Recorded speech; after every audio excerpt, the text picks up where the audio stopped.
Narcopolis by Jeet is a prime example of how poetic devices and point of view can work side by side to create a fourth dimension in a piece of writing.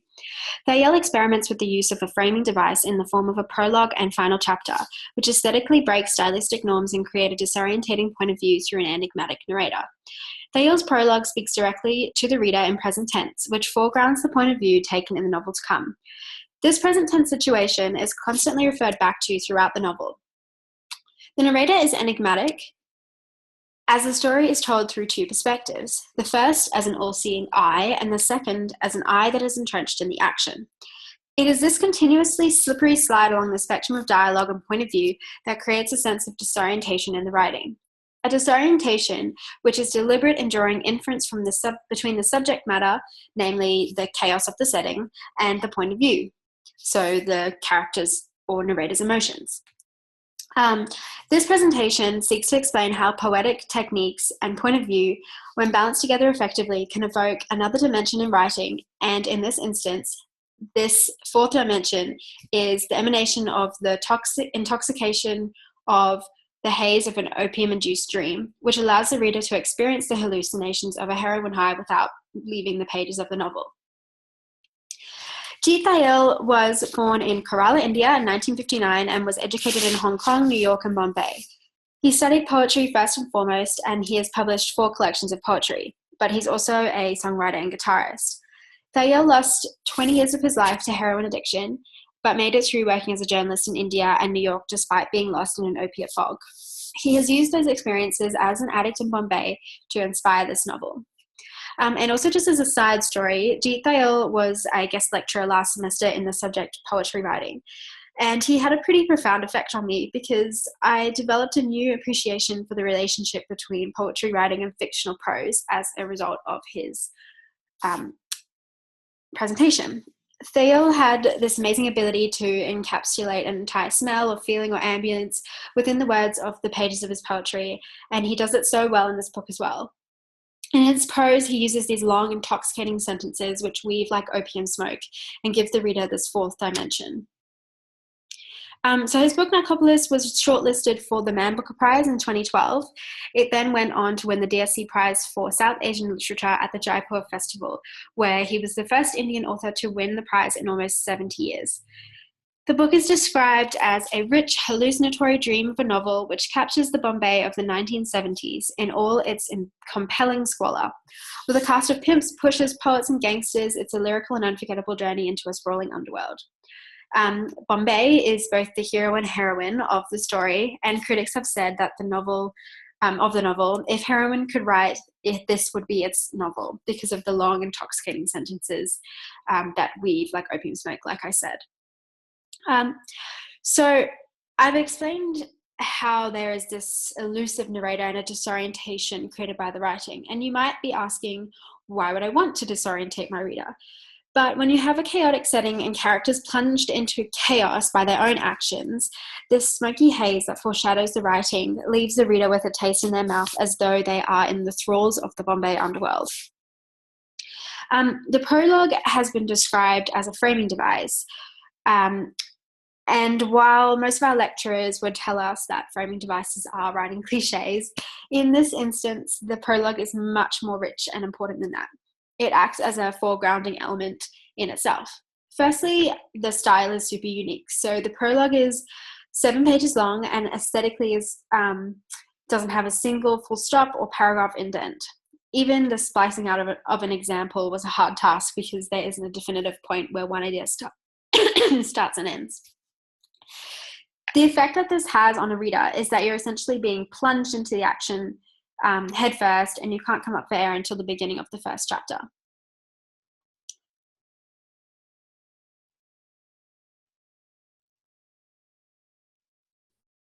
Now, this might seem like a strange way to start a story, even off-putting, but I'll tell you why it's not.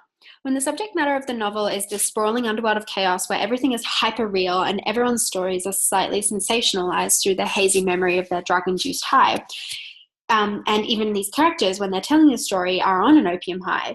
The only way to create a visceral connection between the emotion of the character and the character's setting is through the stylistic choices in language and the aesthetic foregrounding created by this one long sentence that essentially is the tendril of the opium smoke from the pipe. The narrator is elusive because of these reasons. Firstly, the narrator begins in first person present tense, talking directly to the reader as if they are directly in the action. I call this direct talking to them the outright point of view, because it's away from the rest of the speech, and it's very clear that the narrator is talking to the reader, compared to a later point of view, which I call the embedded point of view. So the dialogue is free direct speech without quotation marks, and you might be confused for thinking that it is free direct thought, but my interpretation is that the author intends it to be the spoken word. The prologue intentionally sets up both the physical comparison we draw from the opium pipe and the language comparison through the repetition and homonyms created, this creates a distractedness and disorientation. So the first example, Bombay, which obliterated its own history by changing its name and surgically altering its face, is the hero and heroine of the story. And since I'm the one who's telling it and you don't know who I am, let me just say that we'll get to the who of it, but not right now. Because now there's time enough not to hurry, to light the lamp and open the window to the moon and take a moment to dream of a great and broken city. Because when the day starts its business, I'll have to stop. Wait now. Light me up so we do this right. Yes. Hold me steady to the lamp. Hold it. Hold. Good. A slow pull to start with to draw the smoke low into the lungs. Yes. Oh my. And another for the nostrils and a little something sweet for the mouth. And now we can begin at the beginning with the first time at Rashid's when I stitched the blue smoke from pipe to blood to eye and out into the blue world. So even in this one small snippet, which is the first half of the opening page, we are given so many examples of repetition and tense. We have the present tense of I'm the one who's telling this story and you don't know who I am, and the direct, almost chat to camera if it was a stage production. So when the narrator says, light me up, hold, good. When the narrator does this direct language, there's also consistent use of anaphora. Then the point of view shifts to past tense when the narrator begins the story at Rashid's. The deliberate double referencing and repetition of I and who, hold and hold, stop and wait.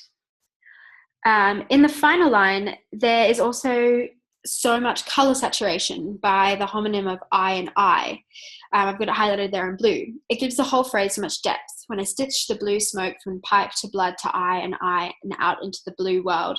In that moment, you get these flashes of blue eyes and blue smoke and blue haze, and the sense of connectedness between the haze of the plume of smoke depicted by the book and the haze created by the language.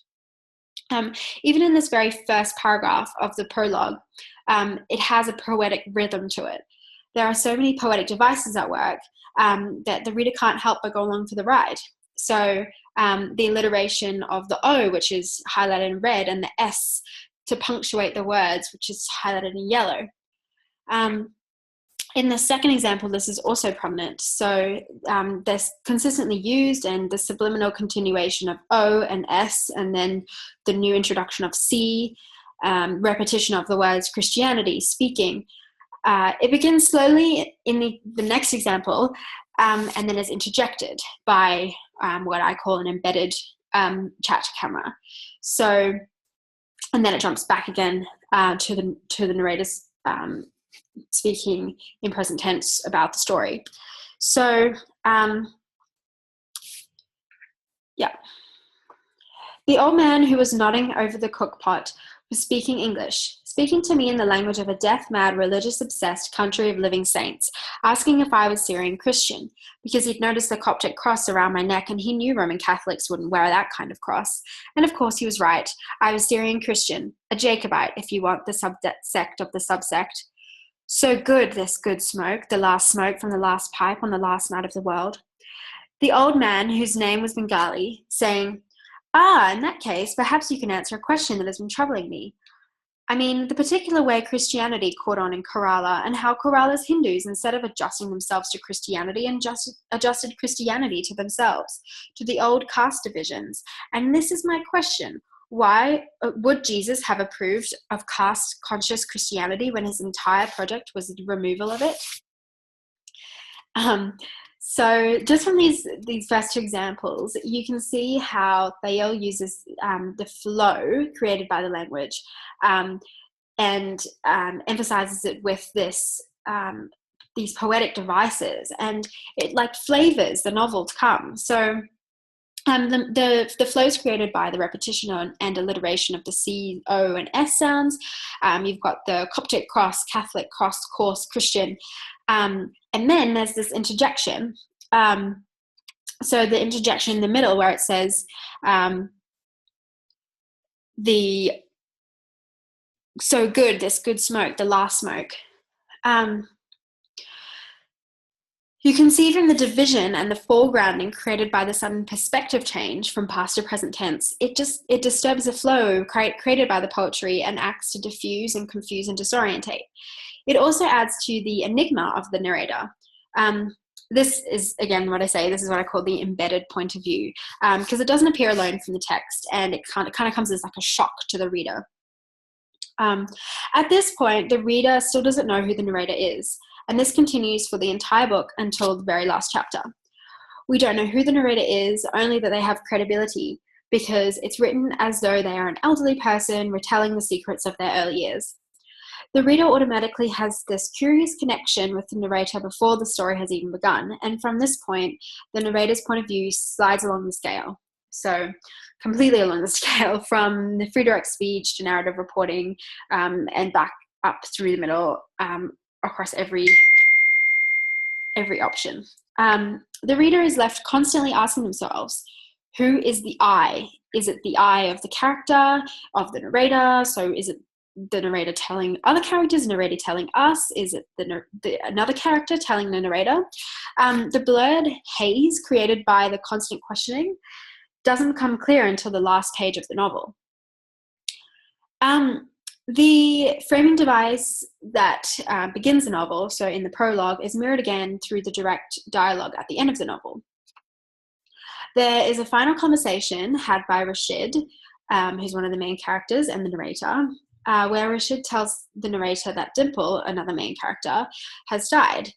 At the end of the conversation, the change is subtle, but the point of view shifts from Rashid in first person to the narrator in first person, who is addressing the reader.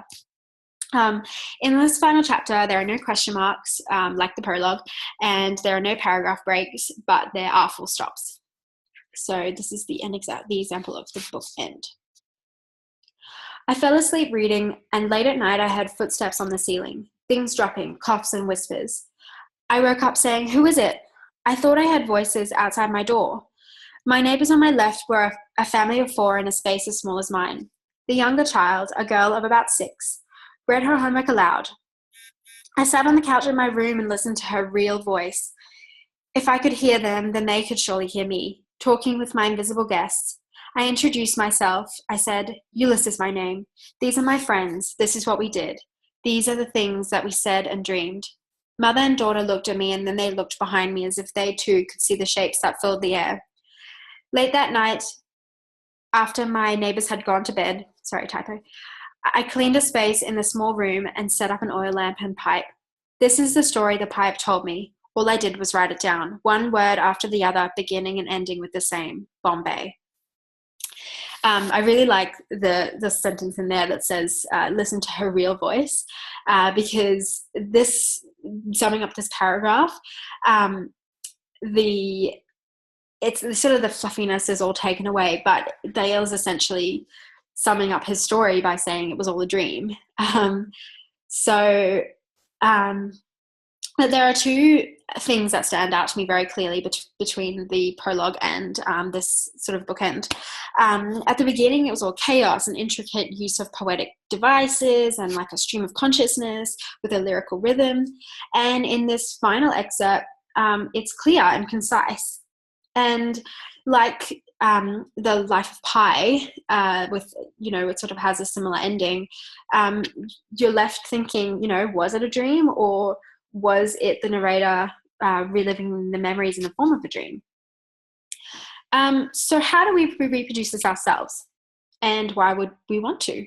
Well, for starters, I really believe that writing poetry or writing prose with the mindset of a poet can truly enhance your writing. For starters, giving description a lyrical rhythm will make any landscape sound magical, and particular characters' dialogue have a rhythm that gives a sense of familiarity and a curiosity with which for the reader to engage.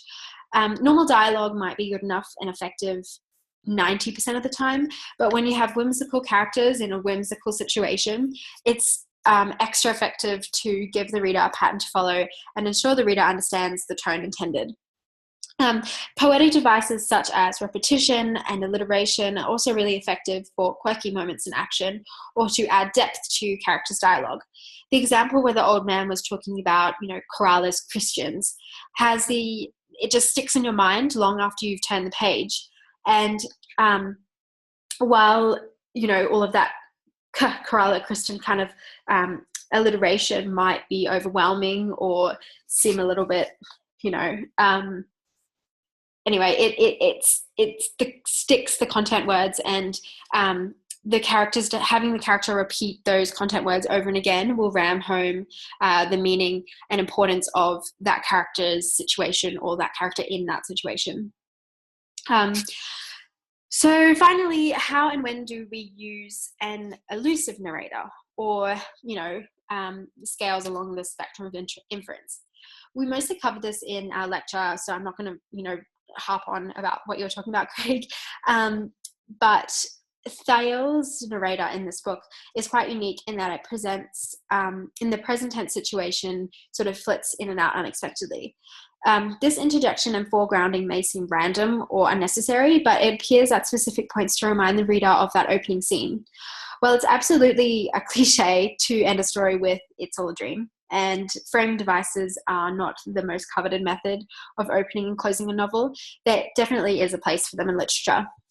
And the trick is to make sure that there's an underlying message in the frame, so a deeper purpose than just a storyteller telling a once upon a time fairy tale.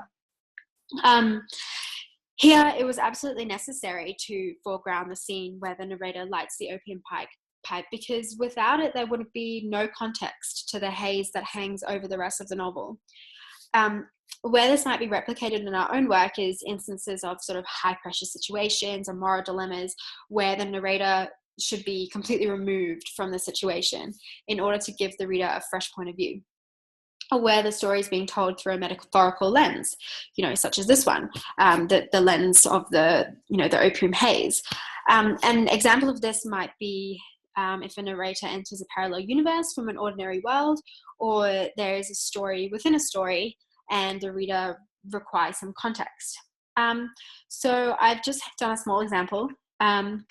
Today was the beginning of the end of technological warfare as we know it, a day to end all catastrophic malfunctioning and tyrannical torments that have wreaked havoc on our country.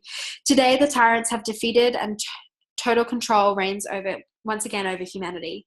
We've been longing for this day since the dawn of the teleclones, and today we have our victory. I mean, don't get me wrong, I was hoping for some great end, but let me just tell you now, this was not the day it came. Not by a long shot. Watch and you'll see. It's coming, just be patient. But first, let me start at the start. Long before the teleclones, before the first scientists dropped their tweezers in a vial of hydrochloric hydrine and accidentally created the most nuclear plasma the world had ever seen. But wait, again, I'm getting ahead of myself. Where was I?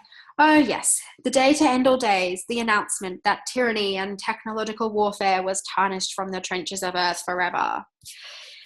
Obviously, from the marked up version, you can see that I alliterated the T sound, repeated the words day and, start at the start, and then I interjected the flow with a change in tense, which foregrounds that there's this, removed narrator, which is exists at a later point in time, speaking directly to the reader. Like the Thayil's example, it has the same speed created by lack of full stops and the same use of free indirect speech /thought. So hopefully I've inspired you to go out and read this book and given some good insight on the use of poetic devices, an elusive narrator with a changing point of view, and how dimension can be created through an overarching lens. Thank you for listening.